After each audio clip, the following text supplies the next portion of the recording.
Hello বন্ধুরা, আমি টুকুন।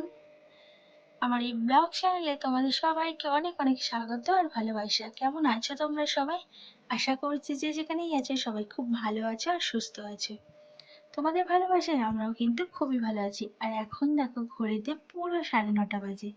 তো এখন থেকেই তোমাদের সবাইকে সঙ্গে নিয়ে আজকের ব্লগটা শুরু করেছি। আজকের ব্লগটা ঘর গোছাতে গোছাতেই শুরু করা যাক। তো এখন 9:30 বাজে, হাতে মাত্র আমি 30 মিনিট সময় নেব। 10টার মধ্যে এই নিচের ঘর আর উপরের ঘরটা, আমি দুটো ঘর একদম সুন্দর করে গুছিয়ে নেব মাত্র হাতে 30 মিনিট সময় নিয়ে। তাহলে চলো 9টা থেকে 10টার মধ্যে আমি দুটো ঘর কিভাবে গোছাই সুন্দর করে, সেটাই তোমাদের সঙ্গে শেয়ার করবো আজকে। তো দেখো, প্রথমে আমি নিচের ঘরটাই সুন্দর করে গুছিয়ে ডিপ ক্লিন করে পরিষ্কার করে নিচ্ছি। তাহলে তোমরা আমার সঙ্গে থাকো, আমি কাজগুলো সব একে একে গুছিয়ে নিই।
তো দেখলে তোমরা নিচের ঘরের কাজগুলো কত সুন্দরভাবে করে নিলাম। বিছানাটা গুছিয়ে নিলাম, তারপরে খাটের রেলিংগুলো সুন্দর করে পুছে নিলাম, আলমারিটা পুছে নিলাম।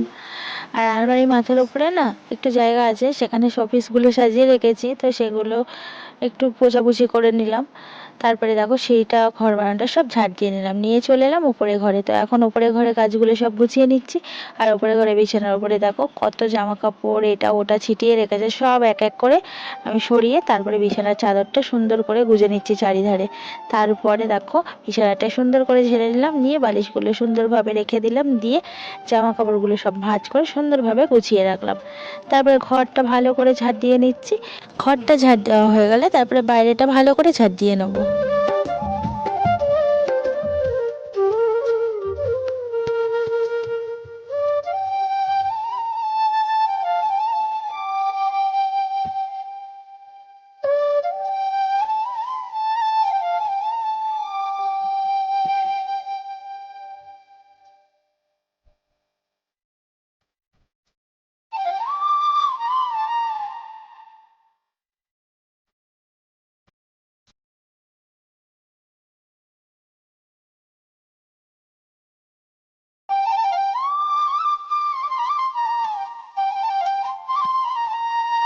উপরে ঘরটাও আমার কত সুন্দর গোছানো হয়ে গেছে, তোমরা তো দেখতেই পেলে। জামা কাপড় ছিল কিছু ভাঁজ করে নিলাম, নিয়ে উপরের ঘরটাও সুন্দর করে গুছিয়ে ঝটপট দিয়ে নিলাম। আর শুধু ঘরটা ঝাড় দিয়েছি তা না, বাইরেটাও কিন্তু আমি ঝাড় দিয়ে একদম পরিষ্কার পরিপাটি করে নিয়েছি। মাত্র 30 মিনিট হাতে সময় নিয়ে আমি ওপর নিচ সুন্দর করে গুছিয়ে নিলাম। এভাবে আমার প্রত্যেকটা দিন করতে হয়। তো যাই হোক, চলো বেসিনে অনেক বাসন আছে, বাসনগুলো মেজে নিই, তো এক্সট্রা গাল যেতে হবে। সে যাবো বেসিনে এই বাসনগুলো এখন মাজবো। চলো বাসনগুলো মেজে নিই।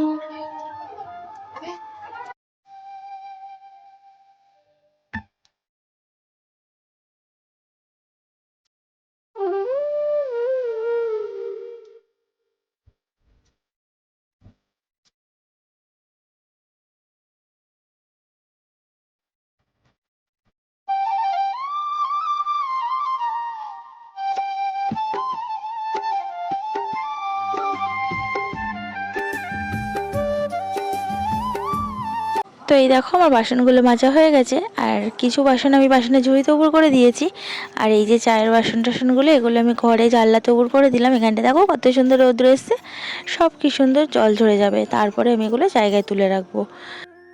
উপরে সব কাজ কমপ্লিট করে যে নিচে রাখি, চলো দেখি কটা বাজে ঘড়িতে। তো এই দেখো নিচে এসে আগে কিন্তু তোমাদের ঘড়িটা দেখালাম, আর একদম পুরো কাটায় কাটায় 10টা বাজে।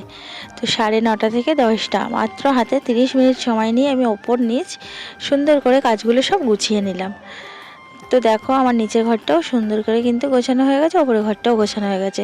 তো হাতে মাত্র 30 মিনিট সময় নিয়ে এভাবেই কিন্তু আমার প্রত্যেকটা দিন কাজ সারতে হয়, আর এভাবেই বুদ্ধি করে কাজগুলো করি বলে আমার কিন্তু কোনো অসুবিধা হয় না, খুব তাড়াতাড়ি কাজগুলো আমি করে নিতে পারি সময়ের মধ্যে। আর এই দেখো আমার মেয়ে স্কুলে যাওয়ার জন্য রেডি হয়ে গেছে, ওর মাথার এখন চুলটা বেঁধে দিচ্ছি, ফিতা বাঁধতে পারে না, চুলটা একা একাই বেঁধেছে, তো ফিতাটা বেঁধে দিলাম। এই যে ও একদম পুরো রেডি, মাথায় এই যে শ্যাম্পু করে স্নান করে এলাম, আর এখন দেখো 11:05 হয়ে গেছে। তো তাড়াতাড়ি করে রেডি হব, কারণ 11টার সময় বেরালেই ঠিক আছে, কারণ 11টায় ওর ছুটি, তো অনেকক্ষণ বসে থাকতে হবে আজকে। চলো আমি ঝটপট রেডিটা করে নিই।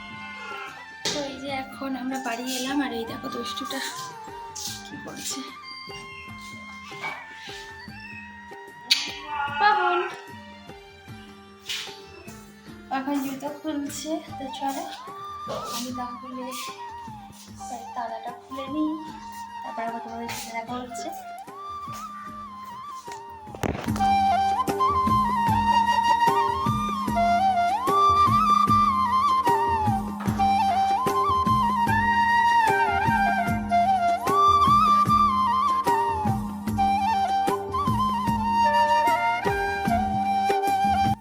আর দুষ্টুপুরের অবস্থা দেখো, এলো টোটো করে, তোর যেন কত কষ্ট হয়ে গেছে, মনে হচ্ছে সকাল থেকে কত কাজ করে তারপর বাড়ি আসছে, পা যেন ওরা চলছে না, দেখো হেলতে দুলতে ঢুকছে। সকালবেলা এত কাজ করে আমি তারপরে যাই, আমার কষ্ট হয় না আর ওর কষ্ট। যাই হোক, তারপরে দেখো চলে এলাম ঠাকুর পুজো দিতে। তো প্রত্যেক দিন এভাবে কাজ করি বলে ঘরে বাইরে আমি এত সুন্দরভাবে সামলাতে পারি।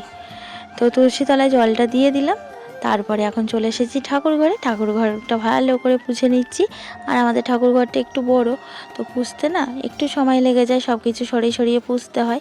তো ঠাকুর ঘরটা সুন্দর করে পুছে নিচ্ছি, তারপরে ঠাকুরের কয়েকটা থালা বাসন আছে ওগুলো মেজে নিয়ে আসবো।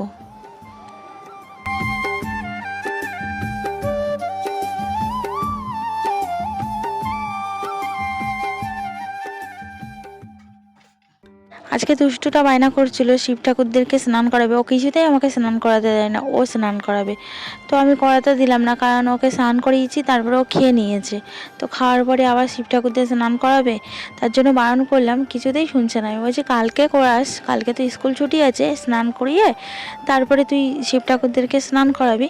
তো কিছুতেই শুনতে চাইছে না, বলছে আমি হ্যান্ড ওয়াশ দিয়ে হাত ধুয়ে নিচ্ছি। বাচ্চা মানুষ তো বোঝে না, যত বলছে তুমি খেয়ে নিয়েছো, খেয়ে শিব ঠাকুরদের স্নান করাতে নেই, ও কিছুতেই বুঝতে চাইছে না।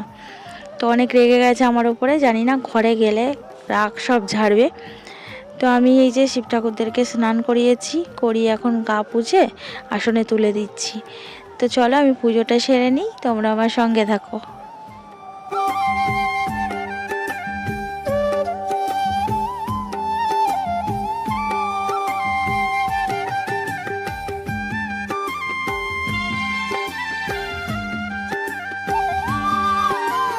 কিছুক্ষণ পরে দেখি আবার এসেছে, কিছুতেই ঘরে বসতে চাইছে না। আমি পুজো দিই যখন, ও তো আসে আমার সাথে, থাকে ঠাকুর ঘরে টুকটাক কাজ করে। তো আমি বললাম তাহলে বসে বসে চন্দন বাট। তো এই যে এখন চন্দন বাটছে। সত্যি কথা বলতে কি জানো তো বন্ধুরা, ওর এই ভক্তিটা দেখে না আমার খুব ভালো লাগে। তো এই দেখো আমার পুজো দেওয়া কমপ্লিট হয়ে গেছে, যাই হোক বন্ধুরা, ভিডিওটা এখানেই শেষ করছি। যদি ভালো লেগে থাকে লাইক করে দিও আর কমেন্টস করে জানিও কেমন লাগলো আজকের ভিডিওটা। চ্যানেলটা সাবস্ক্রাইব করতে একদম ভুলো না। কালকে আবারও দেখা হচ্ছে নতুন একটা ভিডিওতে। সবাই সুস্থ থেকো, ভালো থেকো।